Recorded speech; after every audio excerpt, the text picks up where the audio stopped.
जहाँ तहाँ से मांगने लगी। लेकिन बाद में जब आदमियों ने देना बंद कर दिया तो यह कहती है कि देखो मेरे पति अभी तपस्या करने गए हैं, आए नहीं।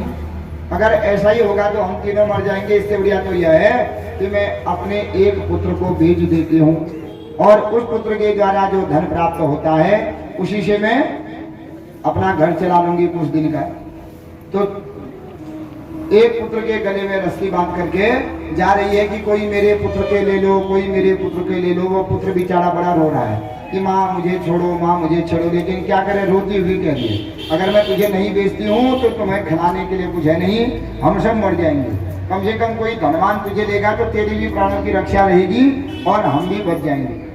तो वह सत्यव्रत भी देखा कि एक स्त्री अपने पुत्र को बेच रही है तो गया कि देवी अब क्या कर रही हो, ऐसे अपने पुत्र को कोई बेचता है क्या, तुम क्यों बेच रही हो। तो रोते रोते कहने लगी महाराज क्या करूं, हे राजन मैं क्या करूं, मेरे पति तपस्या करने गए हैं, घर में खाने के लिए है नहीं, अकाल पड़ गया है, सारी जनता कोई किसी को दे नहीं रहा है, इसलिए कम से कम एक को बेच करके औरों की तो रक्षा करूंगी। तो इनको आ गई दया कि आप चिंता न करें, आप अभी अबला हैं, पति आपके है नहीं, छोटे छोटे पुत्र हैं, तो इनको मैं पालूंगा जब तक ये अकाल दूर नहीं होता है। मैं जहां से भी लाऊं, जैसे भी लाऊं, तुम चिंता न करो। तुम्हारे घर के आगे जो पेड़ है इस पेड़ पर मैं रोज तुम्हारे बच्चों के लिए अन्न रख के जाऊंगा, आप इस बच्चे को खोल दो। तो बच्चे के गले पर जो रस्सी थी उस रस्सी को खोल दिया। तो रस्सी बांधने के कारण उस पुत्र का नाम पड़ गया गालव। तो बच्चे को खोल दिया। रोज ये कहीं न कहीं से चोरी करके या कुछ करके लाते हैं, रोज उस वृक्ष में बांध देते हैं। तो विश्वामित्र की पत्नी खाती है। अब एक दिन क्या देखा, अब खाने के लिए है नहीं कुछ, तो ये वशिष्ठ के आश्रम में गए। वहां वशिष्ठ की दूध देने वाली नंदिनी गाय को देखा। क्रोध था कि इस वशिष्ठ के कहने पर मेरे पिताजी ने मुझे निकाला है, तो आज मैं इसी की गाय को मार देता हूँ। पकड़ी तलवार और उनकी दूध देने वाली गाय को मार दिया और मांस बेच करके जो धन हुआ वह धन के द्वारा अन्न खरीद करके और धन उस वृक्ष पर बांध करके चले गए ताकि वह अपने बच्चों को पाल सके। वशिष्ठ जी ने देखा कि छोटा बछड़ा घर में रो रहा है, गाय है नहीं, इधर उधर देखा तो गाय का सिर देखा। इसका मतलब किसने मारा, उसी ने मारा होगा जो बड़ा आजकल भयंकर है, सत्यव्रत नाम है, सत्यव्रत और पाखंड का है। तो इसने पूर्व दोष के कारण ही मेरी गाय को मारा है, तो आज मैं इसको नहीं छोड़ूंगा। हाथ में पकड़ लिया जल और श्राप दे दिया सत्यव्रत को। एतम एवं ते शंकवः क्रूरा पतंतु त्वरितास्पतम गोवधात् धारणात् पितुः क्रोधत तथा भ्रमः। देखो हे सत्यव्रत, तू मेरा जजमान है, मेरा धर्म नहीं है कि तेरे को मैं श्राप दूं, लेकिन आज तूने ऐसा धर्म कर दिया है। एक तूने किसी ब्राह्मण की कन्या का पहले हरण किया, दूसरा अपने पिता का अपमान किया और तीसरा आज तूने मेरी गाय को मार दिया है।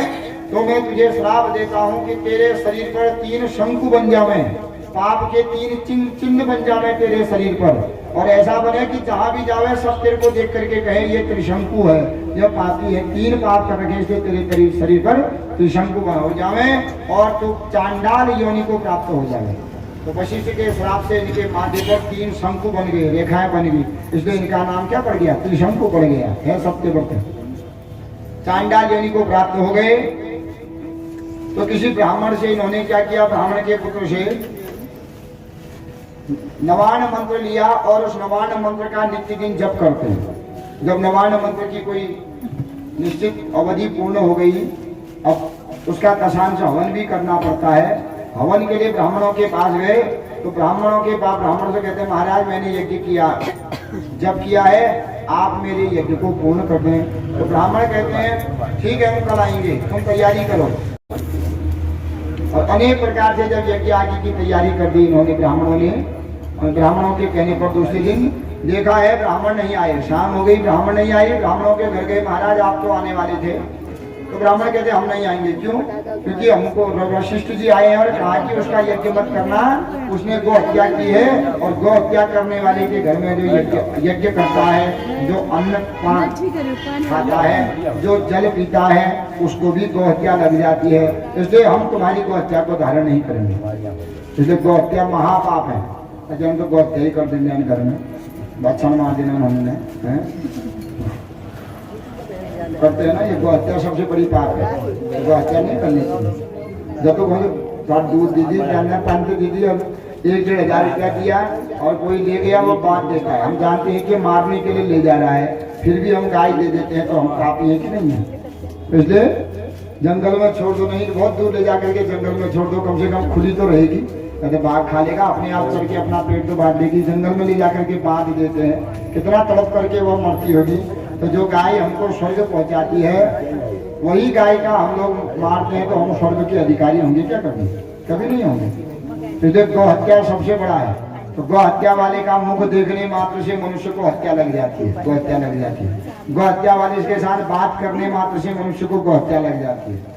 उसके घर में पांव रखने मात्र से उसके पापों का अपने घर में, अपने सिर में आ जाता है। तो इसलिए हम तुमने गौ हत्या की है, हम तुम्हारे घर में नहीं आएंगे, और कोई भी ब्राह्मण तुम्हारे घर में नहीं आएगा, क्योंकि वशिष्ठ जी कह के गए हैं कि कोई ब्राह्मण उसके घर में जाओगे तो वह भी गौ हत्या का भाग धारण करने वाला होगा। इसलिए हम तुम्हारे घर में कभी नहीं आएंगे, तुम्हारा यज्ञ होगा ही नहीं। तो इतने कुपित हो गए या दुखित हो गए, मेरे एक तो आप मुझे चांडालत्व की प्राप्ति हो गई है, पिशाचत्व की प्राप्ति हुई है, और गौ हत्या का पाप है, मेरा यज्ञ ही पूर्ण नहीं होगा, तो क्या करूं? बच के क्या करूं? चिता बनाई, लेकिन नवान मंत्र का नित्य जप करते हैं।